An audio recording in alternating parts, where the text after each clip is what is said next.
Hi ආදරින් පිළිගන්න ඔයාලෝ magical මේ YouTube channel එකට. අද අපි කතා කරන්න යන්නේ මායා ඉතිහාසයේ භයානකම දෙයක් වෙච්ච හෝක්‍රොක්ස් නිර්මාණය කිරීම ගැන. මරණය ගැන වොල්ඩමෝට්ට තිබ්බ බය ඔහු ලෝකයේ බලවත්ම අඳුරු මායාකාරය වෙන්න හේතුවක් වුණා. ඒ බය නිසාම ඔහු කරපු භයානකම දේ තමයි හෝක්‍රොක්ස් නිර්මාණය කරපු. හෝක්‍රොක්ස් කියන්නේ මනුෂ්‍ය ආත්මය කොටස් කරලා ඒ කොටසක් වෙනත් වස්තුවක ඇතුළේ සංගවල තැබීම. ඒ කියන්නේ ශරීරය මැරුණත් තමන්ගේ ආත්මය කොටසක් තවමත් ජීවත්වෙන. වොල්ඩමෝට්ට තිබ්බ ලොකුම අරමුණ තමයි අමරණීය වෙන. ඒ නිසා ඔහු තමන්ගේ ආත්මය කොටස් 7කට කැඩුව. ඉතින් ඒ හෝක්‍රොක්ස් 7 මොනාද කියලා තමයි අද අපි කතා කරන්න යන්නේ. වොල්ඩමෝට් වයස අවුරුදු 16ක් වගේ ඉතාම තරුණ වියේදී තම බලය සහ අමරණීයත්ව ලබා ගන්න උත්සාහ කළා. ඒ අවස්ථාවේදී ඔහුගේ පළවෙනි හෝක්‍රොක්ස් එක විදිහට ඩයරි එකක් නිර්මාණය කරනවා.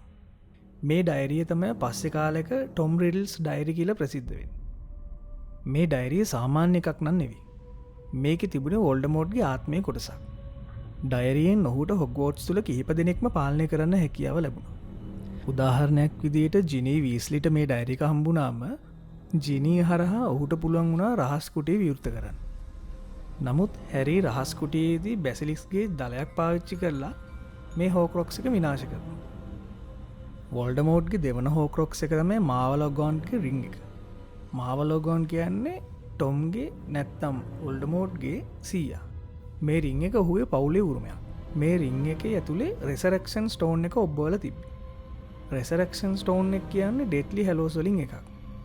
ඩම්බල්ඩෝ මේ හෝක්‍රොක්ස් එක ත්‍රෙට් එකක් කියලා තේරුම් අරගෙන කලින්ම ග්‍රිෆින්ඩෝ සෝඩ් එකෙන් මේක ඩිස්ට්‍රෝයි කරනවා.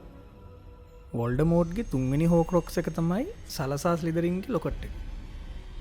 වොල්ඩමෝට් තමන් ස්ලිදරින්ගේ උරුමකාරය කියලා පෙන්වන්න හෝක්‍රොක්ස් වලට මේක එකතු කරගත්තා. ලොකට් එක ඔරිජිනලි හෙප්සිබා ස්මිත් කියන ගෑනු කෙනා ගාව තමයි තිබුණේ. වොල්ඩමෝට් ඇයව මරාගෙන ලොකට් එක ගත්තේ තමන්ගේ අඳුරු අරමුණු තවත් ඉස්සරහට අරන් යන්න. ලොකට් එක සයිකොලොජිකල් ඉෆෙක්ට් එකක් තියෙන දෙයක්. ඒක විනාශ කරන්න එන ඕනම කෙනෙක්ගේ ඩවුට්ස් ෆියර් ට්‍රිගර් කරනවා. ඔයාලට මතක ඇති රොන්ට වෙච්ච දේ. රොන් විසින් ග්‍රිෆින්ඩෝ සෝඩ් එක යූස් කරලා මේ හෝක්‍රොක්ස් එක විනාශ කරනවා. වොල්ඩමෝට්ගේ හතරවෙනි හෝක්‍රොක්ස් එක තමයි හෙල්ගා හෆල්පෆ්ගේ කප් එක. මේ කප් එක හොග්වර්ට්ස් ෆවුන්ඩර් කෙනෙක් වෙච්ච හෙල්ගා හෆල්පෆ්ට අයිති වෙච්ච දෙයක්. කප් එක ඉස්සෙල්ලම හෙප්සිබා ස්මිත් කියන කාන්තාව ගාව තමයි තිබිලා තියෙන්නේ. ටොම් රිඩල් ඒ කාලේ බෝගෙන් ඇන් බර්ග්ස් කියන මැජිකල් ආටිෆෙක්ට් ෂොප් එකේ වැඩ කරමින් තමයි ඉඳලා තියෙන්නේ. ඔහුගේ රූපය, කතා විලාසය, චාමින් වගේ දේවල් භාවිතා කරලා රිච් කලෙක්ටර්ස්ලා ළඟ තියෙන වැලියබල් ඔබ්ජෙක්ට් ට්‍රැක් කරන්න ඔහුට පුළුවන් වුණා. ඒ විදිහටම ඔහු හෙප්සිබා ස්මිත්වත් හමු වුණා. ටොම් විසින් ඇයව විෂක් ශරීරගත කරලා මරනවා. පස්සේ කාලෙක කප් එක බෙලට්‍රික්ස්ගේ ග්‍රින්ගොට්ස් වෝල්ට් එකට ගෙනියනවා. කප් එක ගාඩ් කරන්න හෙවිලි ගාඩඩ් මැජිකල් ට්‍රැප් සහ කර්සස් දාලා තිබුණා.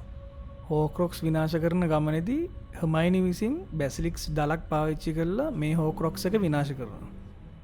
වොල්ඩමෝට්ගේ පස්වෙනි හෝක්‍රොක්ස් එක තමයි රොවෙනා රේවන්ක්ලෝගේ ඩයඩම් එක. මේ ඩයඩම් එක සාමාන්‍ය එකක් නන් නෙවෙයි. මේක හොග්වර්ට්ස් ෆවුන්ඩර් කෙනෙක් වෙච්ච රොවෙනා රේවන්ක්ලෝගේ ඩයඩම් එක. ඩයඩම් එක ඔරිජිනලි රෙවන්ක්ලෝගේ දුව වෙච්ච හෙලෙනා රෙවන්ක්ලෝ විසින් හොරෙන් සංගවාගෙනයි තිබුණේ. ඇය විසින් ඇල්බේනියා වනයක තමයි මේ ඩයඩම් එක සංගවල තිබුණේ. ටොම් රිඩල් හොග්වර්ට්ස් වල ස්ටුඩන්ට් කෙනෙක් විදිහට ඉන්න කාලෙදී හෙලෙනාගේ ගෝස්ට් එක්ක කතා කරලා ඩයඩම් එකේ ලොකේෂන් එක ඇයව රවට්ටලා හොයාගන්න. ඒ විදිහට ඩයඩම් එක ලබාගත්ත ටොම් රිඩල් නැවතත් මර්ඩර් එකක් කරලා ඒකත් හෝක්‍රොක්ස් එකක් බවට පත් කරනවා. හෝක්‍රොක්ස් එකක් කරපු ඩයඩම් එක ටොම් රිඩල් විසින් හොග්වර්ට්ස් ඇතුලේ රූම් රික්වයර්මන්ට් එකේ හංගනවා. ඔහු හිතන් හිටියේ රූම් රික්වයර්මන්ට් එක ගැන දන්නේ ඔහු විතරයි කියලා. බැටල් ඔෆ් හොග්වර්ට්ස් අතරතුර රික්වයර්මන්ට් රූම් එකේ ෆින් ෆයර් කියන ඩේන්ජරස් ඩාර්ක් ෆයර් ස්පෙල් එක කන්ට්‍රෝල් එකක් නැතිව භාවිතා වෙනවා. ඒ ෆයර් එකෙන් ඩයඩම් හෝක්‍රොක්ස් එක විනාශ වෙනවා.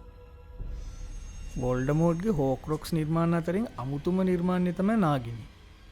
අනිත් හෝක්‍රොක්ස් වස්තුන් වගේ නෙවෙයි. මෙය ජීවමාන සර්පයෙක්.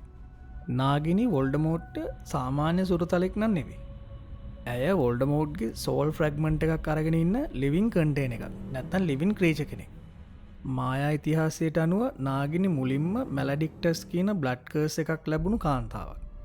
මැලඩික්ටර්ස් කර්ස් එකෙන් කාන්තාව සර්පෙක් බවට හැරෙනවා. අවසානයේ පර්මනන්ට්ලි ඇනිමල් ෆෝම් එකකට ට්‍රැප් වෙනවා. වොල්ඩමෝට් තමන්ගේ හෝක්‍රොක්ස් හදන ගමනේ අවසාන කාලෙදී නාගිනිව ලිවිං හෝක්‍රොක්ස් එකක් කරා. අනිත් කිසිම හෝක්‍රොක්ස් එකකට නැති විදිහේ ආරක්ෂාවක් වොල්ඩමෝට් නාගිනිට ලබා දුන්නා. ඒකට හේතු වුණේ මේ දෙන්න අතර තිබ්බ ස්ට්‍රෝං ඉමෝෂනල් කනෙක්ෂන් එකයි නාගිනි ඩිස්ට්‍රොයි වුණොත් වොල්ඩමෝට්ට ඩිරෙක්ට් ඉම්පැක්ට් එකක් ලැබෙන නිසායි. බැටල් ඔෆ් හොග්වොට්ස් වෙලාවේදී නෙවිල් ලෝම්බොටන් විසින් ග්‍රිෆින්ඩෝ සෝඩ් එක පාවිච්චි කරලා නාගිනිව විනාශ කරනවා. මේ වෙනකොටත් ග්‍රිෆින්ඩෝ සෝඩ් එකට බැසිලිස්ගේ වෙනම් ඇබ්සෝබ් කරලා තිබ්බ නිසා එතනදී හෝක්‍රොක්ස් එක විනාශ වෙනවා. වොල්ඩමොට්ගේ හෝක්‍රොක්ස් 7 අතරින් ඔහු නොදැනම නිර්මාණය වෙච්ච හෝක්‍රොක්ස් එක තමයි හැරි පොටර් කියන්නේ. මේක වොල්ඩමෝට් ගතින් සිද්ධ වෙච්ච ලොකුම වැරද්ද සහ හැරිගේ ජීවිතේ ලොකුම හිසරදේ වුණා. හැරි පොඩි බබෙක් වෙලා ඉද්දි වොල්ඩමෝට් කිලින් කර්ස් එක හැරිට කාස්ට් කරනවා. ඒ වෙලාවේදී හැරිගේ අම්මා වෙච්ච ලිලි පොටර් තමන්ගේ ජීවිතය කැප කරලා හැරිව රැකගත්තේ සැක්‍රිෆිෂල් ප්‍රොටෙක්ෂන් මැජික් එකක් කරලා. මේ ඕල්ඩ් මැජික් එක නිසා කිලින් කර්ස් එක වොල්ඩමෝට්ටම රීබවුන්ඩ් වුණා වගේම මේ වෙනකොට හෝක්‍රොක්ස් ක්‍රියේට් කරලා වොල්ඩමෝට්ගේ ආත්මය අන්ස්ටේබල් වෙලා තිබුණා. ඒ නිසා කර්ස් එක රීබවුන්ඩ් වුණ වෙලාවේ වොල්ඩමෝට්ගේ ආත්මයේ කොටසක් තමන්ට ආසන්නම ජීවමාන පුද්ගලයාට නැත්තම් හැරිට ඇටැච් වුණා. වොල්ඩමෝට්ව සම්පූර්ණයෙන්ම නැති කරන්න නම් හැරි තුල තියෙන හෝක්‍රොක්ස් එක විනාශ විය යුතු බව අවසානයේ ඇල්බස් ඩම්බල්ඩෝ හැරිට පවසලා තියෙනවා. ඒ නිසා හැරි තමන් මැරෙන්න යනවා කියලා දැන දැනත් ෆොබිඩන් ෆොරස්ට් එකට යනවා. එතනදී වොල්ඩමෝට් හැරිට කිලින් කර්ස් එක කාස්ට් කරනවා. ඒ කර්ස් එකේ මැරුණේ හැරි තුල තිබුණු වොල්ඩමෝට්ගේ ආත්ම කොටස විතරයි.